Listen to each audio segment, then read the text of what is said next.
कुछ देर बाद वही नील अपने ऑफिस में बैठा मलंग के बारे में सोच रहा था। तभी उसके फोन में रेयान का कॉल आता है तो नील अपना फोन उठा अपने कान में लगा कहता है, हाँ रे। नील के आवाज में उदासी साफ झलक रहा था तो रेयान झट से कहता है, क्या हुआ नील, कोई बात है क्या? सवाल सुन नील कहता है, कुछ खास नहीं, तुम बताओ, बहुत दिनों बाद याद किए, जब से अंश तुम्हारी लाइफ में आया है तुम सबको भूलते ही जा रहे हो।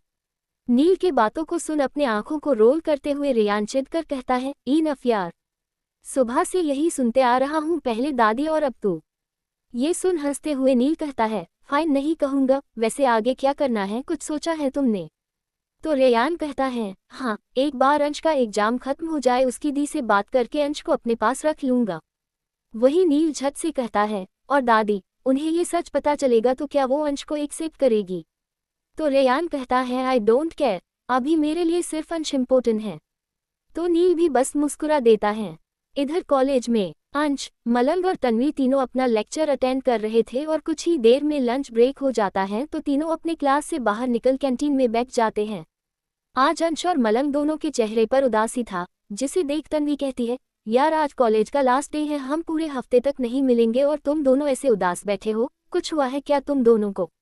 ये सवाल कर तन्वी खुद ही मुस्कुरा कर कहती है, अगर नहीं तो चलो ना किसी ट्रिप पर चलते हैं। वही हंसते हुए मलंग तन्वी के सर पर चमेट मारते हुए कहता है, एक हफ्ते बाद हमारा एग्जाम है, तो मैडम घूमने का ख्याल अपने दिमाग से निकाल दीजिए और पढ़ाई कीजिए, नहीं तो इस सेमेस्टर में आप फेल हो जाओगी। ये सुन तन्वी अपना रोंदू फेस बना कहती है, काश मेरा भी कोई बॉयफ्रेंड होता तो आज प्रपोज डे के दिन मुझे डेट पर लेकर जाता, ना कि मुझे पढ़ाई करने को कह रहा होता। ये सुन अंश और मलंग दोनों साथ ही एक्साइटेड हो कहते हैं, आज प्रपोज डे है? तो झट से तन्वी कहती है, हाँ लेकिन ये वैलेंटाइन वीक हम जैसे सिंगल के लिए नहीं है। तो वही मुस्कुराते हुए अंश धीरे से कहता है, किसने कहा मैं सिंगल हूँ, मेरे पास रेयन है ना। अंश की मुस्कुराहट को देख मलंग अंश के कान में जा कहता है, हाँ अंश तेरे पास रेयान है, मैं समझ रहा हूँ, पर ज्यादा मत हंस वरना तन्वी को शक हो जाएगा। तो अंश भी मुस्कुराना बंद कर मलंग को एक नज़र देख सिल्ली सा मुस्कान दे देता है। ऐसे ही वक्त बीत जाता है और अब कॉलेज का भी छुट्टी हो चुका था तो तीनों कॉलेज से बाहर निकल ही रहे थे कि सामने चिराग आकर खड़ा हो जाता है। चिराग को देख अंश मुस्कुरा कर हेलो कहता है, तो चिराग भी मुस्कुराते हुए अंश और मलंग दोनों से कहता है, अगर तुम दोनों फ्री हो तो किसी कैफे चले। चिराग का बात सुन मलंग कहता है, थैंक यू, पर मुझे जल्दी घर जाना है। वही अंश कहता है, हाँ मुझे भी। अंश को ना करता देख चिराग के चेहरे पर उदासी था, पर फिर भी वो मुस्कुरा कर ठीक है कह देता है। तो अंश और मलंग दोनों साथ ही आगे बढ़ने लगते हैं। वही तन्वी भी कार के अंदर बैठ जाती है। इधर चिराग अंश को जाता देख अपने मन में कहता है, बस अंश कुछ वक्त और तुम मुझसे दूर उस रेयान के पास हो, पर बहुत जल्द तुम मेरे होगे, सिर्फ मेरे। इतना बोल चिराग भी चला जाता है। तो वही अंश और मलंग दोनों रास्ते पर चल रहे थे। तभी मलंग कहता है, अंश तुम्हें नहीं लगता ये चिराग कुछ ज्यादा ही तुमसे चिपकने की कोशिश करता रहता है? वही हंसते हुए अंश कहा, ऐसा नहीं है, वो मुझे अच्छा दोस्त मानता है। तो मलंग भी ओके कह देता है। तभी रेयान अपने कार को अंश के सामने लाकर खड़ा कर देता है। तो अंश मलंग की तरफ देख कहता है, तुम्हें छोड़ दे क्या हम? तो मुस्कुराते हुए मलंग कहता है, नहीं नहीं, तुम जाओ रेयान के साथ अपना वैलेंटाइन वीक एंजॉय करो, मैं चला जाऊंगा। ये सुन अंश भी ठीक है कह देता है और मलंग को बाय बोल रेयान के कार के अंदर बैठ जाता है। वही रेयान कार स्टार्ट कर निकल जाता है। उसके जाते ही मलंग के चेहरे पर उदासी छा जाता है और वो वही रोड के किनारे एक बेंच पर बैठ अपने चेहरे को नीचे झुका खुद में कहता है, मेरी किस्मत में शायद किसी का प्यार लिखा ही नहीं है, नील सर भी सिर्फ मुझे यूज ही करते आए हैं और मैं उसे प्यार। इतना बोल वो रुक जाता है और अपने सिर पर जोर से चमेट मारते हुए कहता है, ये मैं क्या कहने जा रहा था, मैं और प्यार, वो भी उस आदमी से? नहीं नहीं नहीं, मैं नील सर से प्यार व्यार नहीं कर सकता, और वो तो मुझसे बिल्कुल ही नहीं करेंगे, कभी नहीं करेंगे। इतना बोल मलंग अपने सिर को गोल गोल घुमाते हुए और जोर से खुद के सिर को मारते हुए कहता रहता है, हाँ नहीं करेंगे तो उनका ख्याल अपने दिमाग से निकाल दे मलंग। तभी कोई आकर मलंग का हाथ मजबूती से पकड़ उसे खुद को मारने से रोक कड़क आवाज में कहता है, क्या कर रहे हो तुम? आवाज सुन मलंग अपने सिर को उठा कहता है, नील सर। ये कहते हुए वो नील की तरफ देखता है जो मलंग के बगल में नील बैठा था। वही नील मलंग का हाथ नीचे कर कड़क मगर फिक्र भरी आवाज में कहता है, तुम्हारे सिर में दर्द हो रहा है क्या? ऐसे खुद को मार क्यों रहे हो? नील का सवाल सुन एक पल के लिए मलंग पूरी तरह नील के चेहरे में खो जाता है। वहीं नील मलंग के खोए चेहरे को देख उसके बेहद करीब जा अपने उंगली से मलंग के होठ को रब करते हुए फ्लड भरी आवाज में कहता है, आई नो स्वीट हार्ट, मैं बहुत हैंडसम हूँ पर खुद को कंट्रोल करो वरना तुम्हें भारी पड़ जाएगा और मैं बीमार लोगों का फायदा नहीं उठाना चाहता हूँ।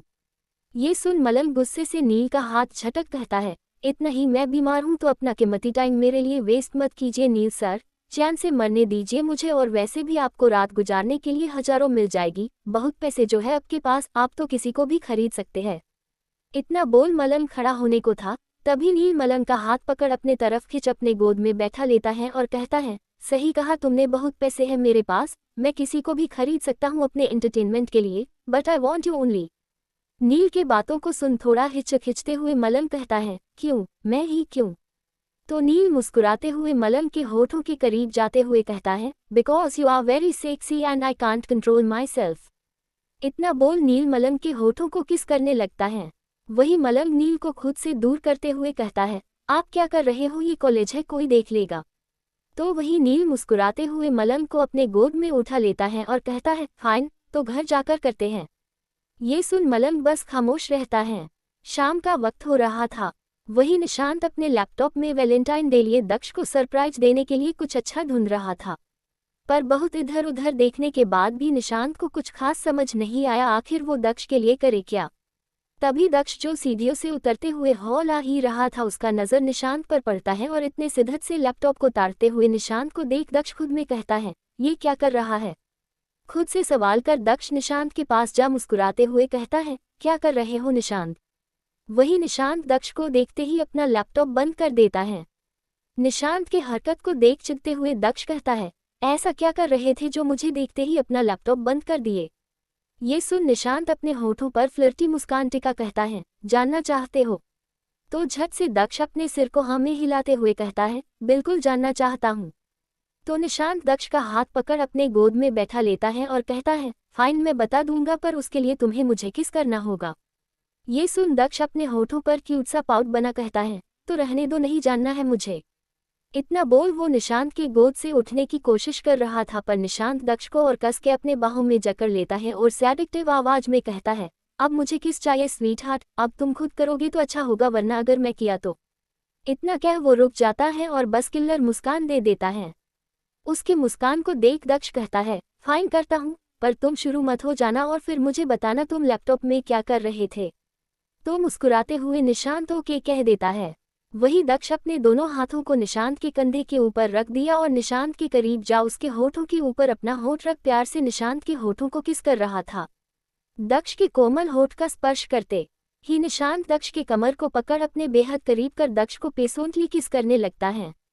दक्ष जिसे पहले से पता था आखिर में यही होने वाला था, फिर भी वो निशांत को ना रोक उसका साथ दे रहा था। दोनों एक दूसरे को किस करने में पूरी तरह से खो चुके थे। तभी अपनी कार से उतरते हुए रेयान और अंश मेंशन के अंदर आ ही रहे होते हैं, पर जैसे ही दोनों का नज़र हॉल में किस कर रहे निशांत और दक्ष पर जाता है दोनों हैरान हो जाते हैं। अंश को तो अपने आंखों पर यकीन ही नहीं हो रहा था, अब होता भी कैसे। उसे लगता था निशांत और दक्ष दोनों दुश्मन हैं क्योंकि निशांत का बिहेवियर भी दक्ष को लेकर कुछ खास अच्छा नहीं था और दोनों रात दिन बस लड़ते ही रहते थे। इधर इन दोनों को कुछ होश ही नहीं था कि सामने रेयान और अंश खड़े हैं और अंश वो तो अपने आंखों को और बढ़ाकर उन दोनों को घूरे जा रहा था। अंश के रिएक्शन को देख रेयान अंश की तरफ देख कड़क आवाज में कहता है, क्या देख रहे हो अंश। रेयान का आवाज सुनते ही दक्ष निशांत को खुद से दूर धकेल देता है और फिर दोनों रेयान को देखते ही खड़े हो जाते हैं। दक्ष का तो पूरा चेहरा टमाटर की तरह लाल हो चुका था, बेचारा तो सिर्फ अपने सिर को झुका खड़ा हो जाता है, पर निशांत उसे कुछ खास फर्क ही नहीं पड़ा। वो रेयान की तरफ देखते हुए कहता है, सॉरी बॉस, आप आने वाले थे, मैं जानता नहीं था, अगर पता होता तो। इतना बोल वो मुस्कुराते हुए दक्ष को देखता है जो शर्म से पानी पानी हुए जा रहा था। वही रेयान कहता है, फाइन, डिनर की तैयारी करने को कहो, आज अंश यही रुकेगा। इतना कह वो अंश का हाथ पकड़ अपने साथ ऊपर की तरफ ले जाने लगता है। उनके जाते ही निशांत दक्ष के चीन को पकड़ ऊपर कर उसके आंखों में देखते हुए कहता है, इट्स ओके स्वीट हार्ट, शर्माने की जरूरत नहीं है, बॉस और अंश ही थे और वैसे भी एक दिन तो सबको पता चलना ही है। वही दक्ष निशांत के सीने पर मारते हुए कहता है, हाँ फिर भी मुझे शर्म आ रही है, पता नहीं बॉस क्या सोच रहे होंगे। इतना बोल वो भी अपने रूम की तरफ चला जाता है। ऐसे ही वक्त बीत जाता है। तो वही सिंगापुर में कबीर का इवेंट अच्छा गया था और इसी खुशी में आज पार्टी रखा गया था और कल सुबह की फ्लाइट से सबको इंडिया वापस आना था। तो आज पार्टी के लिए जन्नत ब्लैक कलर का सुंदर सा साड़ी पहनती है, जिसमें वो सच में जन्नत से उतरी हुई परी लग रही थी। उसके पार्टी में आते ही सबका नज़र जन्नत पर टिका और कुछ ऐसा ही हाल कबीर का भी था। इस दौरान कबीर को जन्नत काफ़ी अच्छी लगने लगी थी और दोनों काफ़ी क्लोज भी हो गए थे। वही आहान जब कबीर के एक्सप्रेशन को देखता है तो वो मुस्कुराते हुए कबीर के पास जा कहता है, कितनी ब्यूटीफुल लग रही है ना जन्नत। ये सुन कबीर आहान को घूर कर देखते हुए कहता है, हाँ पर तेरी टाइप की नहीं है। ये सुन हंसते हुए आहान कहता है, आई नो, इसलिए तो तुम्हें कह रहा हूँ, वो सिंगल है, टाइम रहते हुए उसे अपनी फीलिंग बता दो वरना देर हो जाएगा। इतना कह आहान मुस्कुरा कर चला जाता है। वही कबीर जन्नत को देखते हुए अपने मन में कहता है, क्या जन्नत को पता होगा रेयान उसके भाई के साथ क्या कर रहा है? नहीं, अगर पता होता तो वो कभी अपने भाई को रेयान के साथ इस तरह के रिलेशन में नहीं रहने देती। इतना तो मैं जान गया हूँ, जन्नत अपने भाई से बहुत प्यार करती है। अपने मन में ही इतना सोचने के बाद कबीर भी फिलहाल पार्टी एंजॉय करने लगा। तो वही दूसरी तरफ रेयान, अंश, निशांत और दक्ष चारों डाइनिंग टेबल पर बैठे थे, पर दक्ष उसका सिर अभी भी झुका था। वही निशांत उसे दक्ष को देखकर बहुत हंसी आ रहा था। कुछ ही देर में चारों का डिनर करने हो जाता है तो रेयान खड़ा हो निशांत की तरफ देख कहता है, स्टडी रूम में चलकर बात करे। तो निशांत भी खड़ा हो कहता है, यस बॉस। फिर दोनों स्टडी रूम की तरफ चले जाते हैं। वही झट से अंश भी खड़ा हो दक्ष का हाथ पकड़ अपने साथ हॉल में ले जा आराम से उसे सोफे पर बैठा खुद भी उसके बगल में बैठ गया और एक्साइटेड हो कहता है, तो अब जल्दी बताओ टॉम और जेरी में प्यार कब और कैसे हुआ? क्योंकि जहाँ तक मुझे पता है तुम दोनों तो ढंग से एक दूसरे से बात तक नहीं करते थे, तो आज अचानक कैसे? अंश का सवाल सुन दक्ष कहता है, सच बताऊं तो प्यार कब और कैसे हुआ नहीं जानता, क्योंकि जब तक रियलाइज होता उससे पहले मुझे प्यार हो चुका था। ये सुन अंश के होठों पर मुस्कान छा जाता है। फिर निशांत को याद कर अंश कहता है, वैसे वो डेविल सच में तुम्हारे लिए सीरियस है या फिर? इतना ही काफी था दक्ष को समझने के लिए, तो वो झट से कहता है, आई थिंक वो काफी सीरियस है इस बार। ये सुन अंश को अच्छा लगता है। वही स्टडी रूम में रेयान और निशांत दोनों बैठे थे, तो रेयान निशांत की तरफ देख कहता है, निशांत मुझे चिराग के बारे में सब कुछ जानना है। रेयान का बात सुन निशांत कहता है, बॉस उसके बारे में ऐसा कुछ खास है ही नहीं, वैसे आप चिराग के बारे में क्यों जानना चाहते हैं? तो रेयान गहरी सांस भरते हुए कहता है, क्योंकि वो मेरे अंश को पसंद करता है। रेयान के मुंह से मेरे अंश सुन निशांत कहता है, क्या आपको सच में उस बच्चे से प्यार है? निशांत का सवाल सुन रेयान कहता है, उसे मुझसे है और इतना काफी है। ये बोल रेयान खड़ा हो कहता है, निशांत, ये चिराग मुझे कुछ ठीक नहीं लगता है।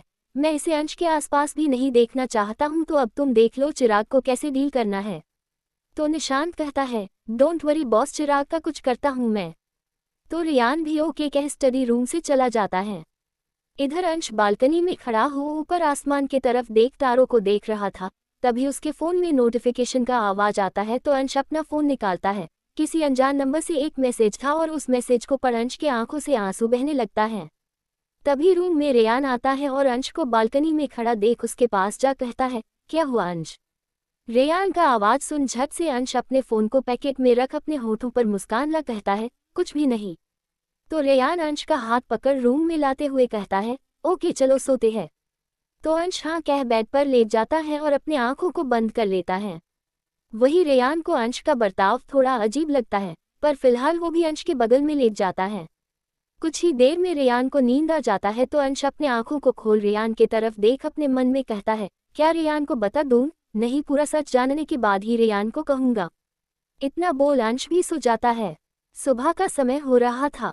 वही नील का नींद खुलता है और देखता मलंग उसके बगल में सोया हुआ नहीं है। तो परेशान हो नील जल्दी से बेड से नीचे उतर पहले वॉशरूम चेक करता है, पर मलंग वहां भी नहीं था। तो आखिर में नील अपने रूम से बाहर निकल सीढ़ियों से नीचे उतरते हुए हॉल में जा चिल्लाते हुए कहता है, मलंग कहाँ है? नील के गुस्से से भरी आवाज को सुन सभी स्टाफ डर जाते हैं।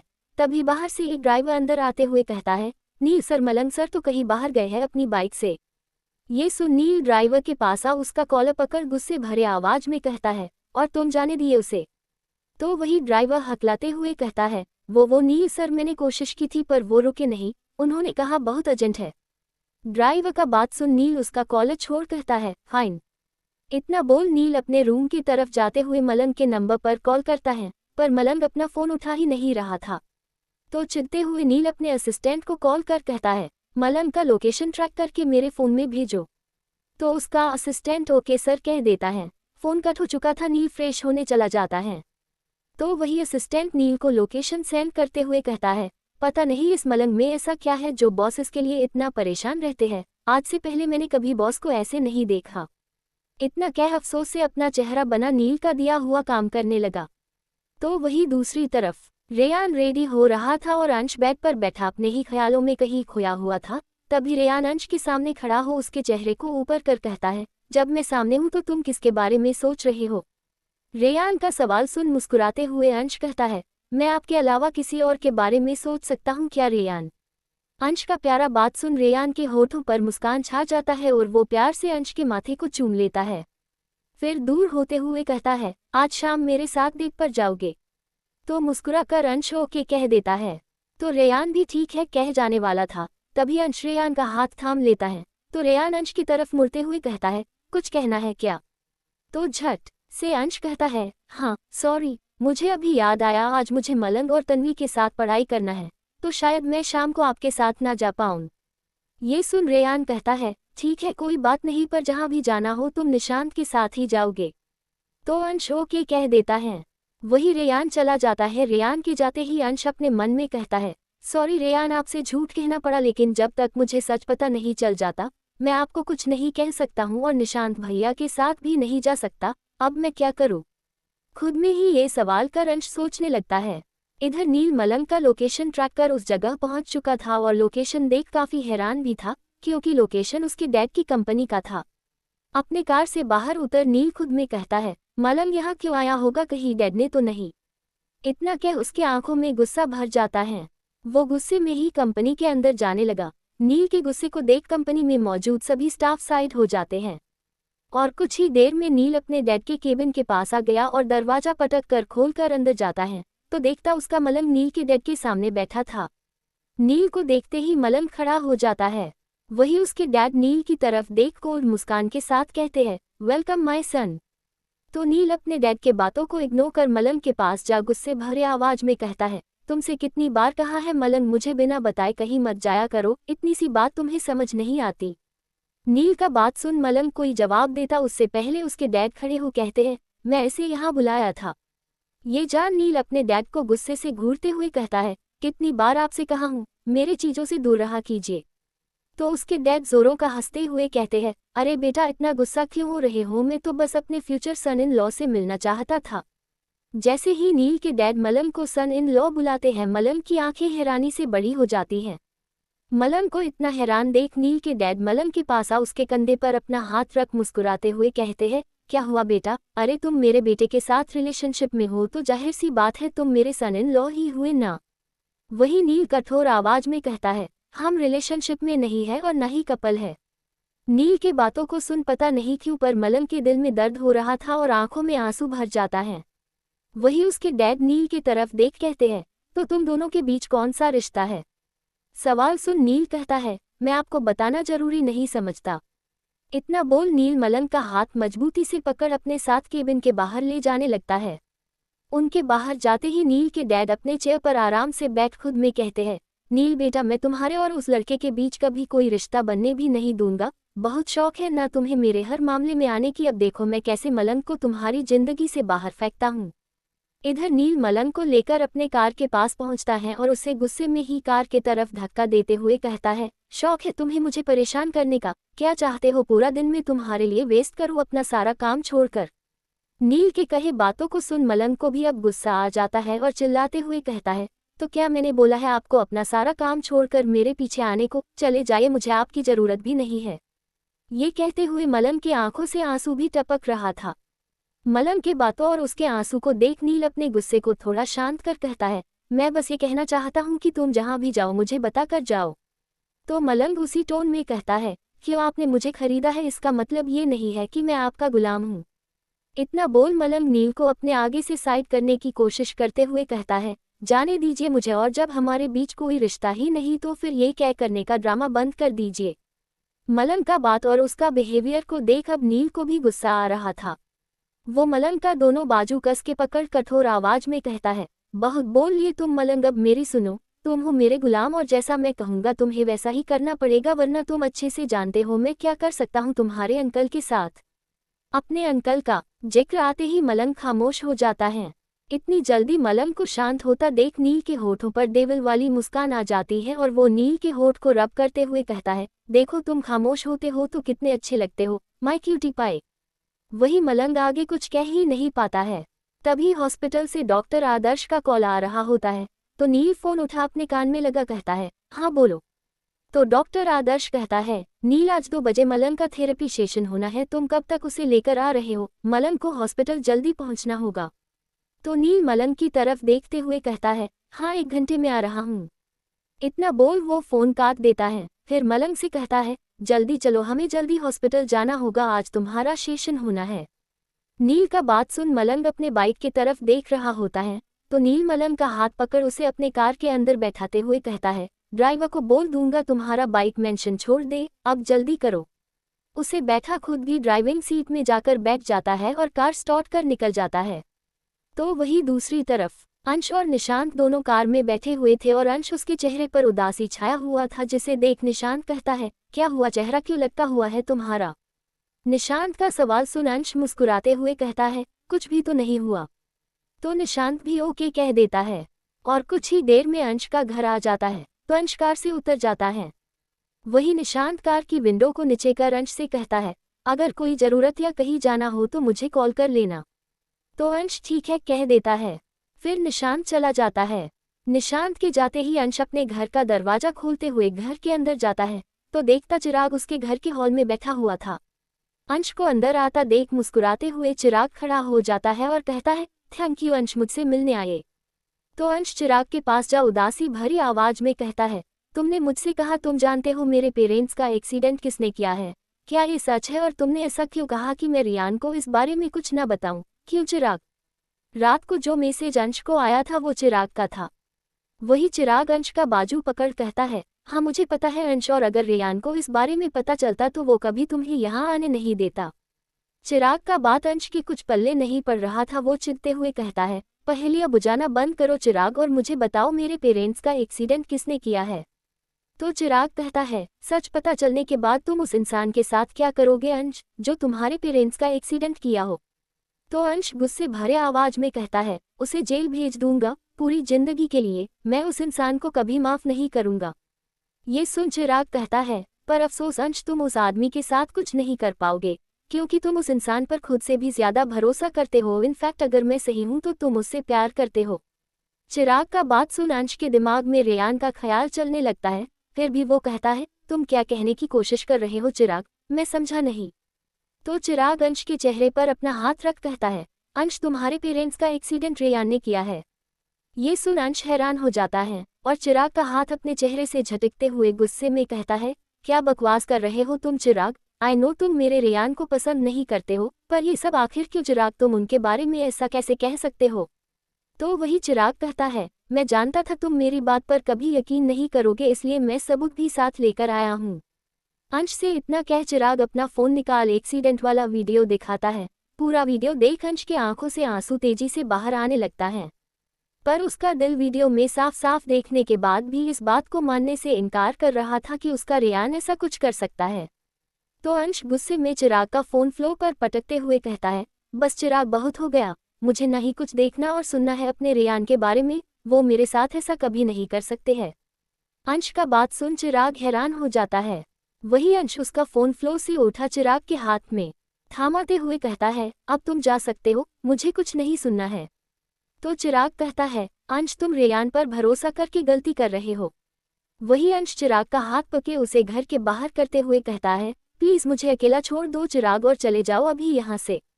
इतना कह उसके मुंह पर ही दरवाजा बंद कर देता है।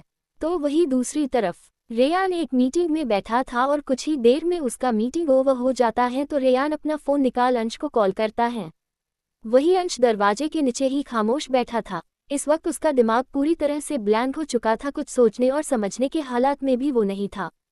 तभी उसका फोन रिंग होता है, तो अंश पॉकेट से अपना फोन निकालता है और स्क्रीन पर रेयान का नाम देख वो फोन उठा अपने कान में लगा दबे आवाज में कहता है, हाँ बोलिए रेयान।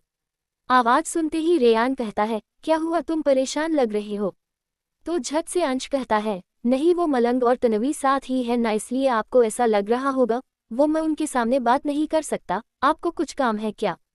अंश की बातें अब रेयान को खटक रही थी, पर फिलहाल ज्यादा ना सोचते हुए कहता है, नहीं बस पूछ रहा था शाम को लेने आऊं। तो अंश कहता है, नहीं आज मलंग यही मेरे साथ रहेगा, आप फिक्र मत कीजिए। इतना कह वो फोन कट कर देता है। फोन कट होते ही रेयान खुद में कहता है, इसे क्या हो गया, शायद मलंग और तन्वी साथ है इसलिए।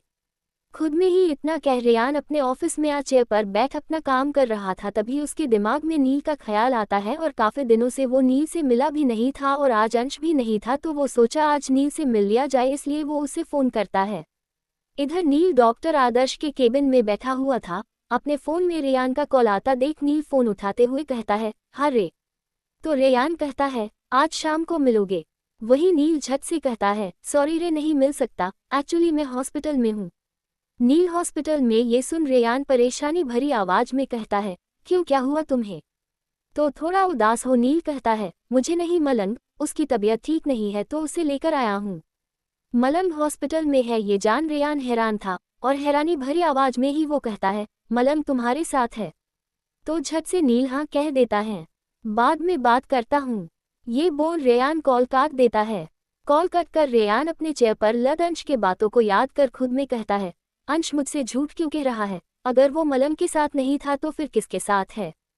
इधर हॉस्पिटल में मलंग का सेशन कंप्लीट हो चुका था और इस वक्त वो हाई डोज देने के कारण बेहोश था। वही डॉक्टर आदर्श अपने केबिन में आता है और नील के सामने बैठते हुए कहता है, मलंग अभी बेहोश है पर थोड़ी देर में उसे होश आ जाएगा। तो नील कहता है, ओके, वैसे अब आगे क्या करना है? आई मीन मलंग पूरी तरह से ठीक तो हो जाएगा ना? तो डॉक्टर आदर्श कहता है, वैसे काफी इम्प्रूवमेंट है मलंग में, लेकिन ट्यूमर फैले उससे पहले सर्जरी करना सही रहेगा। ये सुन झट से नील कहता है, हाँ तो क्या सोचना है, जल्दी करो मलंग का सर्जरी, इनफैक्ट कल ही कर दो। वही आदर्श कहता है, ये इतना आसान नहीं है नील जितना तुम समझ रहे हो। डॉक्टर आदर्श का बात सुन गुस्से में नील कहता है, क्या आसान नहीं है आदर्श? पैसा या अच्छा सर्जन तुम्हारा हॉस्पिटल अफोर्ड नहीं कर पा रहा है। अगर यही प्रॉब्लम है तो बता दो, मैं मलंग की ट्रीटमेंट के लिए वर्ल्ड बेस्ट डॉक्टर लेकर आऊंगा।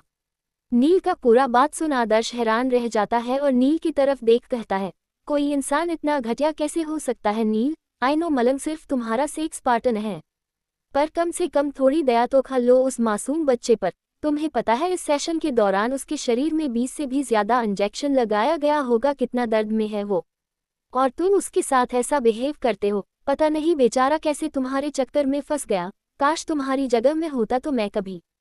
इससे आगे आदर्श कुछ कहता उससे पहले नील गुस्से में कहता है, मेरे मलंग का नाम भी मत लेना अपने जुबान से, वरना तुम्हारा ये हॉस्पिटल बंद करवाने में मुझे सेकंड भी नहीं लगेगा, और ये भूलो मत इस हॉस्पिटल को खड़ा करने में मैं ही तुम्हारा हेल्प किया था। ये सुन आदर्श कुछ नहीं कहता, बस गुस्से में अपने हाथ का मुट्ठी बांध अपने गुस्से को कंट्रोल करते हुए कहता है, मलंग की सर्जरी में होने में दिक्कत नहीं है, बस कुछ कॉम्प्लिकेशन है। कैसा कॉम्प्लिकेशन? नील ये सवाल करता है। तो डॉक्टर आदर्श कहता है, ब्रेन हमारे शरीर का सबसे सेंसिटिव पार्ट होता है, तो शायद इस सर्जरी के बाद मलंग का मेमोरी चला जाए। वही डॉक्टर आदर्श का बात सुनते ही नील खामोश हो जाता है और साथ ही हैरान भी था। वही डॉक्टर आदर्श एक फाइल नील के आगे बढ़ाते हुए कहता है, वैसे तो पेपर्स पर साइन करने का राइट पेरेंट्स का होता है या तो उस इंसान का जो मलंग का पार्टनर हो, पर शायद उसका कोई अपना नहीं है, इसलिए तुम ही साइन कर लो ताकि आगे का प्रोसेस स्टार्ट हो जाए। वैसे तो नील को ये बात अभी तक हजम ही नहीं हो पा रहा था कि इस सर्जरी के दौरान मलंग का मेमोरी जा सकता है, पर फिलहाल वो इस वक्त आदर्श का चेहरा और नहीं देखना चाहता था, इसलिए जल्दी से वो बिना कुछ सोचे पेपर साइन करता है और उसके केबिन से बाहर निकल जाता है। बाहर निकल वो मलंग के वार्ड रूम के अंदर जाता है तो देखता मलंग अभी भी बेहोश है। तो नील मलंग की तरफ देखते हुए ही नस से कहता है, इसे होश कब आएगा? तो झट से नस कहती है, बस थोड़ी देर में। तो नील कड़क आवाज में कहता है, ठीक है तुम जाओ और हाँ ध्यान रहे अब अंदर कोई नहीं आने चाहिए, खासकर तुम्हारा डॉक्टर आदर्श। ये सुन नस को कुछ समझ नहीं आता है, पर नील के चेहरे पर गुस्सा साफ नजर आ रहा था, इसलिए वो अपने सिर को झुका ठीक है कह चली जाती है। उसके जाते ही नील मलंग के पास जा उसके बगल में बैठ जाता है और मलंग के बाल को प्यार से छूते हुए कहता है, हर कोई मुझे ज्ञान देने क्यों चला आता है मलंग? मैं तुम्हारे साथ क्या गलत किया हूँ? तुम्हारे घटिया अंकल तुमसे काम करवाते थे, तुम्हें मारते थे, मैं उनसे बचाकर तुम्हें अपने साथ रखा हूँ, तुम्हें सब कुछ देता हूँ और जब से मुझे पता चला तुम्हारे हेल्थ के बारे में, मैं तुम्हारा ट्रीटमेंट भी करवा रहा हूँ। इनफैक्ट तब से मैं तुम्हारे करीब भी नहीं आया और किसे कहते हैं अच्छा इंसान होना उस आदर्श के नज़र में। इतना बोल नील मलंग के होठों को छूते हुए कहता है, तुम्हें पता है मैं कितना तड़प रहा हूँ तुम्हारे करीब आने के लिए, पर क्या इस सर्जरी के बाद तुम सच में मुझे भूल जाओगे? वही तब तक मलंग को होश आने लगता है, तो नील अपने हाथ उसके होठों से हटा लेता है और मलंग उसे होश आते ही उसके शरीर में तेज दर्द होता है तो वो जोर से चिल्ला पड़ता है। तो झट से नील भी मलंग का हाथ थाम कहता है, ज्यादा दर्द हो रहा है? सवाल सुन मलंग का नज़र नील के अट्रैक्टिव आंखों पर चला जाता है और नील के आंखों में इस वक्त दर्द दिखाई दे रहा था और देखते ही मलंग अपना सारा दर्द भूल जाता है और मुस्कुराते हुए कहता है, नहीं अब नहीं हो रहा। हेलो फ्रेंड्स, आपको मेरी ये कहानी कैसी लग रही है कमेंट करके ज़रूर बताएं और अगर अच्छा लगे तो प्लीज़ सब्सक्राइब कीजिए मेरे चैनल को। Thank you.